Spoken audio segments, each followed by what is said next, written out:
Hi, I'm April and today I'm going to do my Spookathon Wrap Up. I was able to read 3 out of the 4 books that I wanted to read, but I did complete all of the challenges, so I consider it a win. The first book I read was the group book, and that is A Stranger in the House by Sherry Lapina. This took care of 3 challenges, which were a thriller, a book with a spooky word in the title, which was stranger, and a book with a spooky setting. This book had a few different settings, but the spooky setting was this abandoned restaurant in a really shady part of town. I ended up giving this book a 3.5 out of 5 stars, and if I had to round it one way or another, I would round it down to 3 stars. I enjoyed reading it. It was really fast-paced. I found myself wanting to come back to it, wanting to see what happened. But this book did something that I really hate from thrillers, and that is when you have a protagonist and you have a character in a book and you see from their point of view and they're telling you something throughout the book.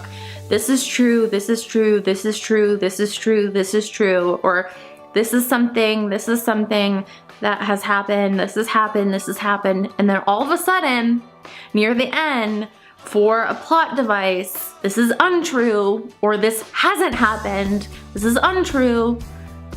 That does not work for me. If we're in your head and throughout the whole book, you are saying to yourself, not just to other characters to deceive them, but to yourself, thinking that this is true, and then as a plot device, this is untrue at the end. I cannot deal with that. So even though this book was entertaining, even though I flew through it, even though I enjoyed it, that didn't work for me, and I had to take off a lot for that because that just doesn't work for me. And I believe that was also a big reason why The Couple Next Door, the other book by this author that I've read, didn't work for me as well. I also enjoyed that book, The Couple Next Door. I really enjoyed that book, but I remember something in that book where one of the characters, this is true, this is true, this is true, this is true, and then we get to the end and all of a sudden it wasn't true. But we had been in your head and you'd been saying this is true all the way until the end. How could... That drives me insane. It drives me bananas. It drives me crazy. I cannot take it when an author does that.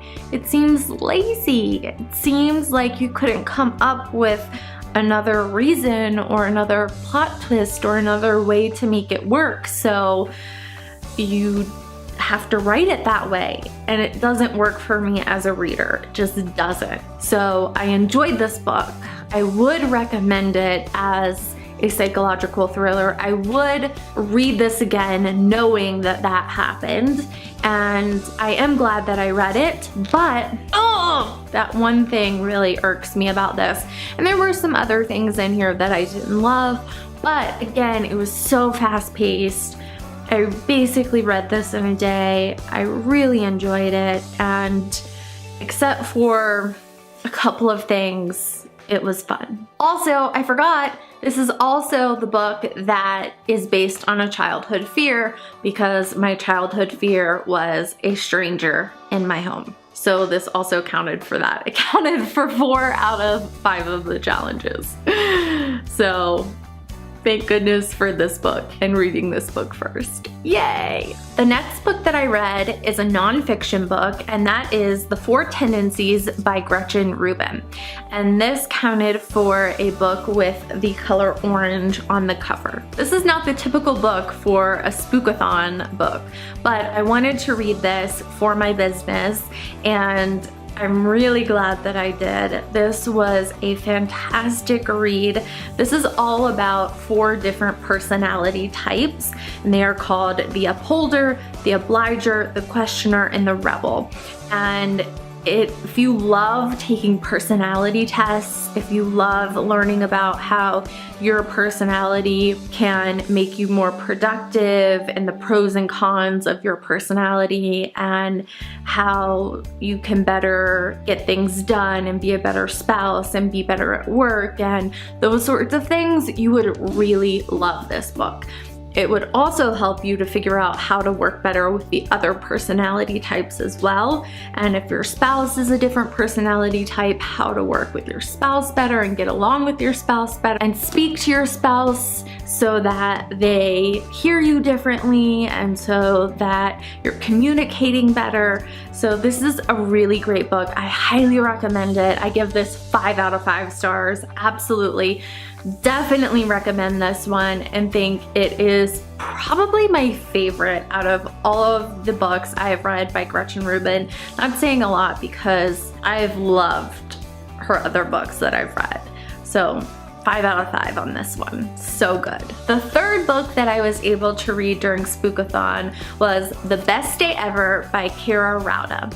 This is about the perfect couple who are traveling to their lake house, and you are following them on one day where the husband is calling it the best day ever. He wants to make it the best day ever for his wife, but things are not as they seem. And I'm gonna leave it at that. It is a psychological thriller and you are trying to figure out what's going wrong.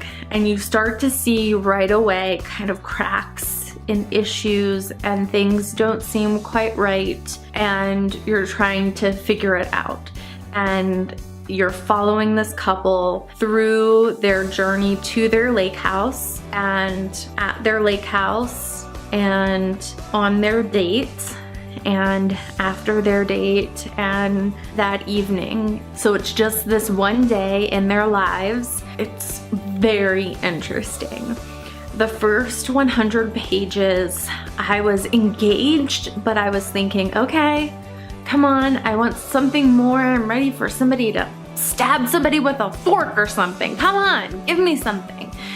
But I was also really wanting to keep reading this. I didn't want to put it down. The more I read, the more I wanted to read. I ended up giving this book oh gosh, it's so hard for me to rate this one because I read this one last and I like to sit with a book a little bit more, but I'm gonna give this one a 4, maybe a 4.5 out of 5 stars. I really enjoyed this one. There was a lot of suspense, there was a lot of build-up, which I really appreciate. It was not what it seemed, it was not your typical psychological thriller, and I enjoyed that. I would recommend this. I would recommend reading this if you like reading books about couples who seem kind of perfect from the outside, but they're not so perfect, and you like figuring out their dirty little secrets. If you like thrillers that kind of take that plot line, you'll love this book. So pick this one up if you like that plot line. I'm really glad I read this one. I enjoyed it. I stayed up one night until 3 o'clock in the morning finishing it because I couldn't put it down. It was that good. So I would give it 4 or 4.5. So those are the 3 books that I read during Spookathon. I'm really glad I participated. It was a ton of fun and I can't wait until next year. I'm gonna do it again for sure. This is one of my favorites because I love reading thrillers. If you participated, I would love to know what you read. Let me know if you made a wrap-up video, link to it down below, or if you participated and you didn't make a wrap-up video, let me know down below what you read. Tell me what your favorite book was. I would love to know because I'm always adding books to my TBR, so I want to know what you really enjoyed. And if you read the group book, let me know what you thought of it in the comments. I would like to know if you felt the same way as me or if you had a different opinion. Let me know. I'm April. I will see you again soon with another video. Bye!